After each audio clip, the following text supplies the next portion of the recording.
Phone rang at 4:12 in the morning. I know the exact time because I'd been lying awake since 2. The way I do most nights now, staring at the ceiling of the bedroom that's been too quiet for 6 years. My wife passed in 2019. Pancreatic cancer. 63 days from diagnosis to the end. Since then, sleep hasn't come easy, and when the phone rings in the dark, your heart doesn't ask questions. It just stops. I reached for it on the nightstand. The screen said private number. I almost didn't answer. But something, I don't know what to call it, instinct maybe, or just the loneliness that makes you desperate for any voice at all, made me press accept. There was static, then breathing. Then a voice I hadn't heard in 3 years said my name. Dad. I sat up so fast I knocked the glass of water off the nightstand. It shattered on the hardwood floor, but it didn't move. I couldn't. Dad, are you there? My son Nathan, who had died in a logging accident outside of Terrace, British Columbia, 3 years ago this past October, 31 years old. They'd found his truck at the edge of a service road and his body 2 days later in the ravine below. The RCMP had closed the case. Accidental death. I'd buried him in the cemetery in Sudbury, where my wife already lay. And now he was on my phone, at 4:12 in the morning, saying my name.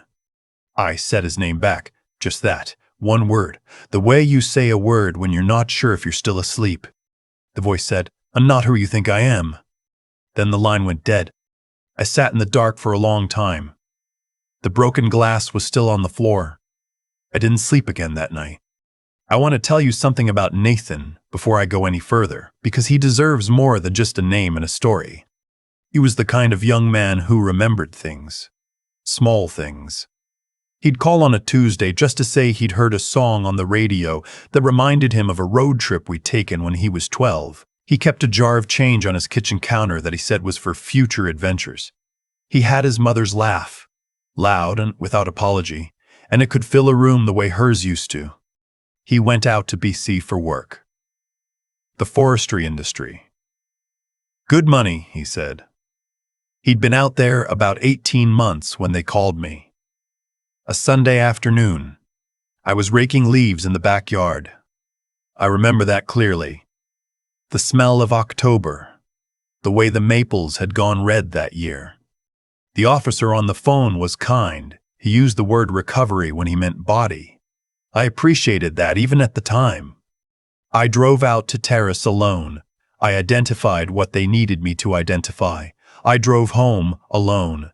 I did not cry until I crossed back into Ontario, somewhere on the Trans-Canada near Wawa, and then I had to pull over because I couldn't see the road. That was 3 years ago. After the phone call, I didn't tell anyone what I'd heard. My daughter in Thunder Bay. I have a daughter too, Renee, 2 years older than Nathan. She'd have worried. She was already watching me closely since the anniversary had just passed. I didn't want to be watched more carefully. I didn't want anyone deciding I was losing my grip. So I kept it to myself. For 11 days. On the 12th day, someone knocked on my front door at 8:30 in the evening. I live alone in the house my wife and I bought in 1991. It's a modest place on a quiet street in Sudbury. The neighbors know me, I know them. We wave, we shovel each other's walks in winter. Nobody knocks on my door unannounced at 8:30 on a Wednesday in November. I look through the window beside the door first. I'm 64 years old and I learned caution a long time ago. There was a young man on my porch, tall. He had a backpack over one shoulder and he was wearing a jacket that wasn't warm enough for the weather. He was looking down at the welcome mat. My wife had chosen it. It says, "Home is wherever you are." And he hadn't seen me looking yet. Something moved in my chest, some old animal thing I couldn't name. I opened the door. He looked up, and when he did, I had to put my hand on the doorframe. Not for support exactly, more like grounding, like I needed to touch something solid. He had Nathan's eyes. Completely. The same shape. The same color. A gray-green that I'd only ever seen in Nathan and, before him, in my own father. He had my jaw, the one that runs through the men in our family like a signature. He looked about 22, maybe 23. He said, "I'm sorry to come here without warning. I didn't know how else to do it." I said, "Who are you?" He said, "My name is Owen. I think Nathan was my father. Before we go any further, I want to ask you something. Where are you watching this from right now? What time is it where you are?" I ask because the next part of this story changes everything, and I want you to be somewhere comfortable when you hear it. Take a breath. "I'm not going anywhere." I let the young man in. Owen. I put the kettle on because I didn't know what else to do with my hands. He sat at the kitchen table, and I watched him look around the room, at the photos on the fridge, at the row of Nathan's hockey trophies I still keep on the shelf by the window, and something in his face went very quiet and very still. He said, "That's him, isn't it? The one in the blue jersey. Nathan's Atom hockey photo. He was 9 in that picture, missing his 2 front teeth and grinning like it was the best day of his life." I said yes, that was him. Owen looked at that photo for a long moment. Then he looked back at me and said, "I never met him, but I've been looking for him for 2 years. He'd grown up in Prince George, BC, with his mother, a woman named Sherilyn, who had worked at a diner near the logging camps outside Terrace. She and Nathan had been together for a short time in the winter before he died, maybe 4 or 5 months. She hadn't known she was pregnant until after the accident. By then she had no way to reach his family. She didn't know his last name with certainty. He'd gone by Nate at work. She didn't know where in Ontario he was from. She'd tried, she said, but grief closes doors fast, and she had a baby coming, and she was on her own. Owen grew up knowing his father had died before he was born. He knew his name was Nate. He knew he was from Ontario. That was all. 2 years ago, Sherilyn had been diagnosed with breast cancer. She was only 41. It had made her urgent about things she'd put aside. She sat Owen down and told him everything she knew, which wasn't much but was something. She said, "Find his family if you can. They deserve to know you exist, and you deserve to know where you come from." Owen had spent 2 years piecing it together. Logging company records, a name on an old pay stub his mother had kept, a Facebook memorial page for Nathan that Renee had made after he died, my name and a comment, the town. He'd called directory assistance like it was 1987. He'd found my number. He hadn't known how to call, so he'd called once from a payphone at 4 in the morning, half expecting me not to answer. When I'd said Nathan's name back to him, when I'd sounded like I recognized the voice, he'd panicked and hung up. He said, "Your voice sounds like him, what I imagined him sounding like." I looked at this boy sitting at my kitchen table, my son's son, Sherilyn's son, this young man who had driven 15 hours from Prince George to Sudbury in a 2009 Civic with a cracked windshield and a backpack full of questions. I said, "Does your mother know you're here?" He said, "She's the one who told me to go. There are things I want to tell you, and there are things that are harder to tell. The hard part isn't Owen. Owen was the gift in all of this. The hard part is what I found out in the weeks after he arrived. What started to surface once I began asking questions I'd never known to ask before. I gave Owen Nathan's old room that first night. I made up the bed with clean sheets. I put a glass of water on the nightstand. I went to my own room and sat on the edge of my bed and stared at the wall for a while. Then I called Renee. It was close to midnight. She picked up on the second ring, which told me she hadn't been sleeping either. I said, "I need to tell you something, and I need you to stay calm." She said, "Dad, you're scaring me." I told her everything, the phone call, the knock at the door, Owen, his mother, the timeline. She was quiet for a long time. Then she said, "Nathan never mentioned anyone." I said, "I know."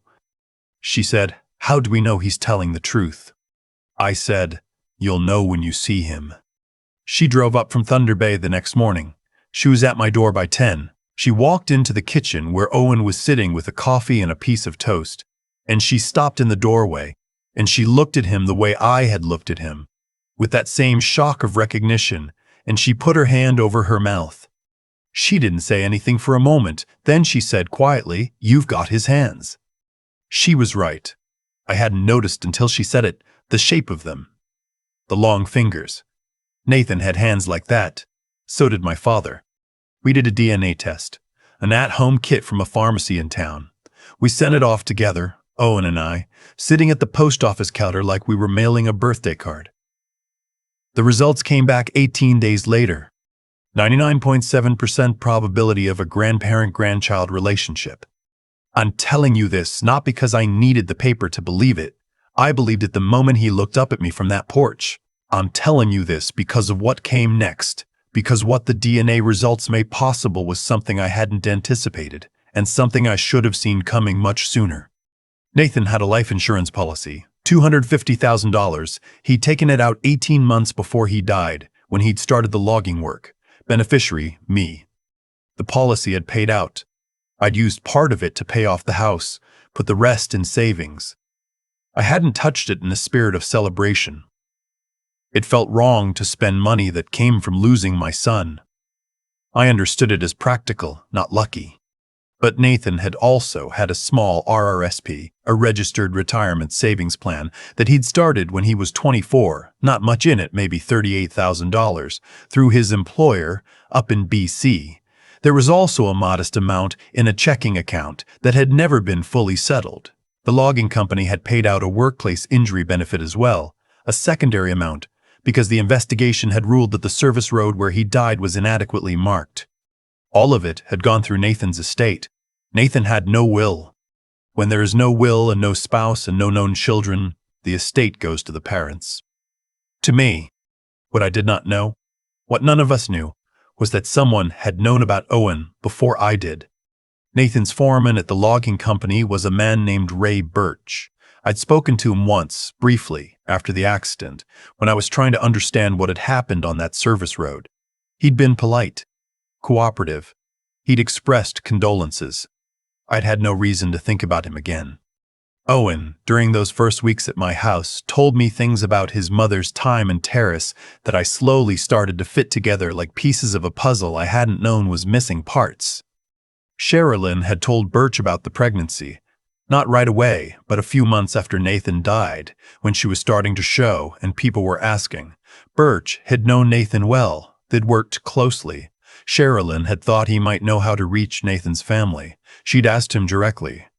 Birch had said he didn't know anything, that he didn't have contact information for Nathan's family in Ontario, that Nathan had never spoken about home much. That was a lie. I know it was a lie because Nathan had put me down as his emergency contact with the logging company. My name, my phone number, my address in Sudbury.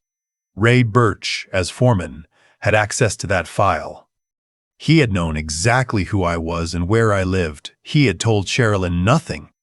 I spent a long time thinking about why a man would do that. The most charitable interpretation is that he thought it wasn't his place. That grief and paternity were not his business to mediate. But Owen found something else.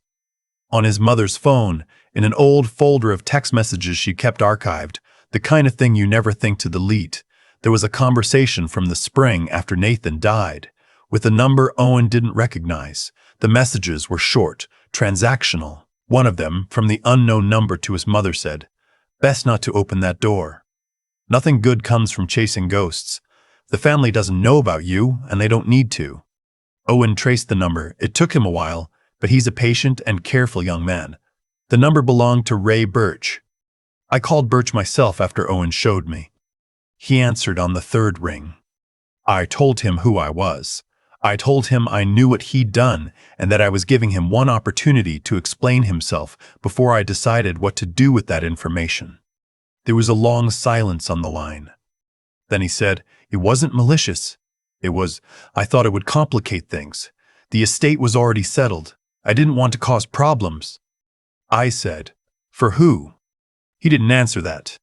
Here's what I believe, what Renee believes, and what a lawyer in Sudbury confirmed is legally plausible. Birch had been concerned that if a grandchild emerged, the estate settlement would be revisited. He may have had his own interests in that remaining quiet.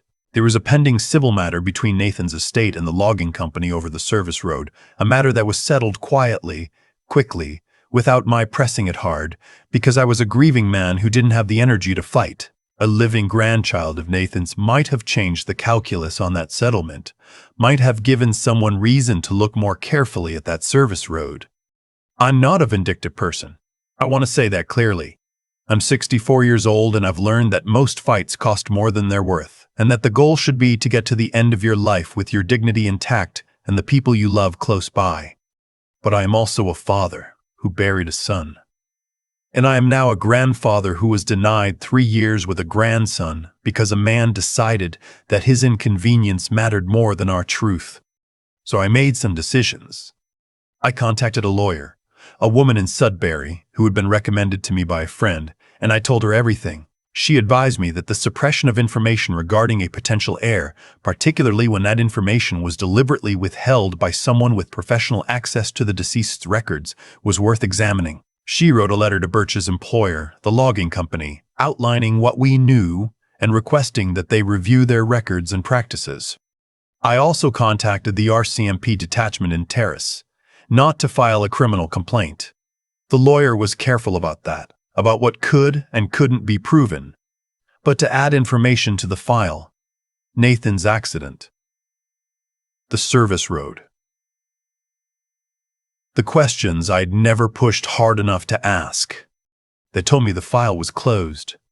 I said, I know, I'm not asking you to reopen it today. I'm asking you to add this to the record, in case someone ever looks again. The officer I spoke to was a young woman. She said, yes, sir, we can do that. I don't know if anything will come of it. I'm not sure it matters as much as I thought it would in the end. What matters is that it's there, that the record is not entirely clean. Owen spent 6 weeks with me that first visit. We drove out to the cemetery on a gray Saturday morning, him and me and Renee. The ground was frozen. We stood at Nathan's grave, at my wife's grave beside it, and none of us said much. Owen put his hand on the stone for a moment. I watched him do it. Afterward, we went to Tim Hortons because that's what Canadians do when they don't know what else to do, and we sat with our coffees, and Renee asked Owen about his life, and he told us. He was in his second year of a civil engineering technologist program at BCIT in Burnaby. He wanted to work on infrastructure, bridges, water systems. He had a part-time job at Canadian Tire. He liked hiking. He played guitar, badly by his own account, and had been playing since he was 14. He had 3 close friends he'd known since elementary school. He called his mother every Sunday without fail. He was a good young man, a careful, honest, good young man. And he was my grandson. Renee cried twice that afternoon. She's not a person who cries easily. She got that from her mother, who was stubborn about tears the same way she was stubborn about everything. So seeing her cry meant something. She kept looking at Owen the way you look at something you're afraid might disappear. Before he left to drive back to BC, he and I stood in the driveway for a while. It was cold. I'd given him Nathan's old work coat, a heavy Carhartt he'd left behind on his last visit home, still hanging in the back closet. And Owen put it on without being asked, just because it was cold, and then looked down at himself and something passed across his face. He said, "Is this his?" I said yes. He didn't take it off.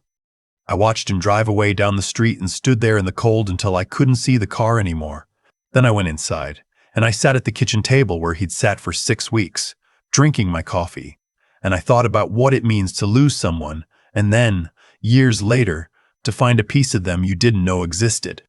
Sherilyn is doing well, better than the prognosis last year suggested. She video called with me and Renee in February, a long call, a strange call, full of the particular awkwardness of people who share something enormous and have never met. She is warm and direct, and I can see exactly why Nathan would have loved her. She has plans to visit Sudbury this summer with Owen when his term ends. I've already told her she's staying in the house. There's no argument I'll accept on that. Owen calls me on Sundays now. Not every Sunday, but often enough that when the phone rings on a Sunday afternoon and I see his name on the screen, something in my chest opens up a little, the way a window opens in a house that's been closed all winter. He calls me Granddad. I didn't ask him to. He just started one day, and it fit the way things fit when they're true. I am 64 years old. I have buried my wife and buried my son, and I have sat alone in a quiet house in Sudbury and wondered what the rest of this looks like. I have lain awake at 4 in the morning and heard, in the dark and the silence, something that sounded like my son's voice. It wasn't Nathan. I know that. It was his boy, frightened and hopeful, calling from a payphone in the middle of the night, trying to reach across a distance he didn't have words for. But here is what I know now, at 64, having lost what I've lost, and found what I found. The people we love don't always leave us the way we think they do. Sometimes they leave something behind, something that finds its way home. Eventually, even after years, even through silence and distance and the deliberate cruelty of people who thought closing a door would be easier than opening it. Nathan is gone. That hasn't changed. It will never change, and I will carry that weight for whatever years I have left. But his boy is here. And he has his grandfather's jaw and his father's eyes and his grandmother's stubbornness, which I can already see in the set of his mouth when he talks about something he cares about. Don't wait. Whatever truth you've been putting off, whatever door you've been standing in front of, hand raised, not quite knocking, don't wait. I waited because I didn't know there was anything to wait for. You may not have that excuse. The door was always there. I just didn't know to open it. I think about Ray Birch sometimes. Not with anger anymore. That burned off slowly over the winter. The way frost does when the sun finally comes back. I think about what he must have told himself. That it was easier. That nobody needed to know. That letting sleeping things lie was a kindness to everyone involved. That's the thing about dishonesty. It almost always disguises itself as practicality. It tells you there's no point in opening a door. No point in making things complicated, that the world will go on fine without the truth. And sometimes it does go on. But it goes on smaller. It goes on with something missing that nobody can quite name. What Owen did, driving 15 hours alone in a car that barely had heat, knocking on the door of a grandfather he'd never met, holding his mother's fragile hope in his hands alongside his own. That took something I didn't have enough of at his age. It took a kind of honest courage that doesn't announce itself. He wasn't sure I'd believe him. He wasn't sure I'd open the door. He did it anyway because he'd decided that the truth was worth the risk of being turned away. That's not a small thing. That's the kind of character that gets built quietly over years, usually by a parent who loved you right. Sherilyn raised him that way. A woman managing illness, managing grief, managing the particular loneliness of raising a child alone in a northern city, and she still taught her son that integrity matters more than comfort. That you do the right thing even when it costs you, even when it's frightening, even when nobody's watching and nobody would blame you for staying home. I look at Owen and I see what it means to think clearly under pressure.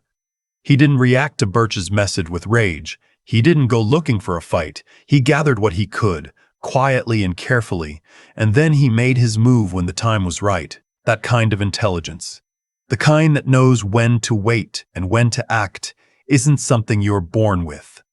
It's earned. It comes from paying attention to the world and refusing to be fooled by the version of events someone else wrote for you. And then there's what it took to keep going for 2 years. 2 years of dead ends and archived text messages and directory assistance calls that probably went nowhere half the time. 2 years of not knowing if there was anyone on the other side worth finding. That kind of persistence. Quiet, undramatic, just one foot in front of the other, is the thing that actually changes outcomes. Not the grand gesture. Not the lucky break. The willingness to still be trying on a Tuesday afternoon when nobody's cheering you on. I didn't know I had a grandson 3 months ago. Now I have his number in my phone under Owen with a small maple leaf beside it that he added himself when I wasn't looking. He calls on Sundays. Sometimes we don't say much. Sometimes they're just enough.